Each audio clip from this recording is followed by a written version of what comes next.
mudane jaamac xaaji axmed cabdi barasaabka gobolka Murudijeex oo la hadlay warfidiyeenka ayaa waxa uu tafaasiil ka bixiyay warqad ka soo baxday xafiiska gobolka Murudijeex isla markaasina lagu socodsiiyay hundheelada ku yaala gobolka Murudijeex gaar ahaan caasimadda Hargeysa waxaanu tafaasiil dheer ka bixiyay nuxurka ay warqadaasi xambaarsatay iyo sidoo kale ujeedada ay ka leeyihiin halka sidoo kalena gudoomiyaha gobolka Murudijeex uu sheegay in warqadaasi ay sas ka qaadeen xisbiga mucaaradka ee wadani isagoo oo fariimo isbarkan u diray hoggaanka iyo madaxda xisbiga mucaaradka ee wadani warqadaasi waxay soo baxday 19 bishii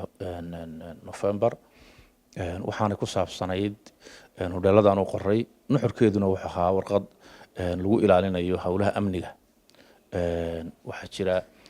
shirar lagu qabto hodheelada oo runtii dad ka yimi Soomaaliya oo kale oo shirar runtii aan dawladdu ogeyn iyo wax tababar ay ugu yeedhaan iyo runtii waxyaabo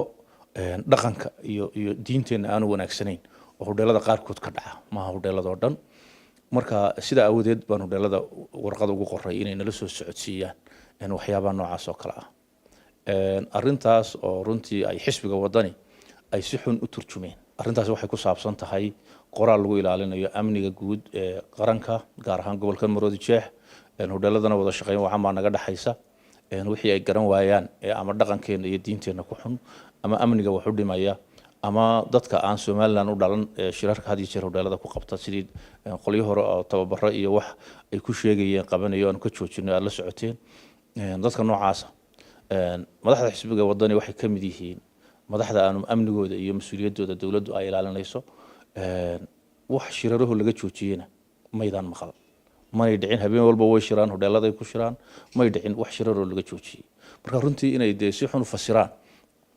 waa nasiib daro dalku xeerar iyo shuruuc buu leeyahay xeerarka iyo shuruucdaas lagu wada shaqeynaya wixii ka baxsan ama isu soo baxyaanaya inay qawaaniinta iyo sharciga u maraan oo shuruucda dalka u hoggaansamaan ayuun baan faraynaa wixii aan ka hor imanaynin shuruucda dalkeena ee aan amniga waxba u dhimaynin sidii maalintii dhawatay isu soo baxay ay ku dhawaaqeen oo kale laakiin shirarka habeen walba way qabsadaan habeen hore shirayeen habeenkii ka horeysay bay shirayeen xalay bay shirayeen cid faragelisay iyo cid runtii u tagtay midna ma jirto laakiin waxa muuqata runtii xisbiga wadani in jahawareer siyaasadeed uu ku dhacay oo runtii khalkhal badan uu ku jiro xisbigooda oo de warbaahinta uu ay taagan yihiin dawladda waxaan samaysay dawladda waxaan waxa loo baahan yahay waa xisbi weyn oo qaran inay la yimaadaan barnaamijyo ay xisbigooda ku dhisayaan oo ay dadka u sheegayaan wax runtii ay ku kasbadaan waxaan ku darayaa inta runtii waxa arkayseen dadkii ugu musuqmaasuqa badnaa Soomaaliland intii ay jirtay oo TV-da taagan oo le waxaan badbaadinaynaa Soomaaliland xukuumadihii kala dambeeyay Soomaaliland soo maray dadkii ugu musuqa badnaa ayaa TV-da taagan oo le Soomaaliland baan badbaadinaynaa taasina waa ayaan daro qofku markuu xil qabto bulshadu way barataa inta uu suuqa joogo lama yaqaano laakiin markuu ummadda mas'uuliyad iyo xil u qabto bulshadu way barataa wuxuu galo iyo wuxuu gudo waxaana wacan qof waliba inuu taariikhdiisa iyo backgroundkiisa dib ugu noqdo iyo taariikhda waqtigii uu xilka hayay uu ummadda dhexdeeda ku lahaa marka dadkii ugu musuqa badnaa intii Soomaaliland ay jirtay dawladihii kala dambeeyay ayaa xisbiga wadani maanta intii TV-da soo taagan waxay leeyihiin waxaan badbaadinaynaa dalka runtii waxay inay taariikhdooda dib ugu noqdaan oo qofku isagu is akhriyo wuxuu ahaan jiray iyo bulshada dhexdeeda wuxuu sumcadda iyo sharafta uu ku leeyahay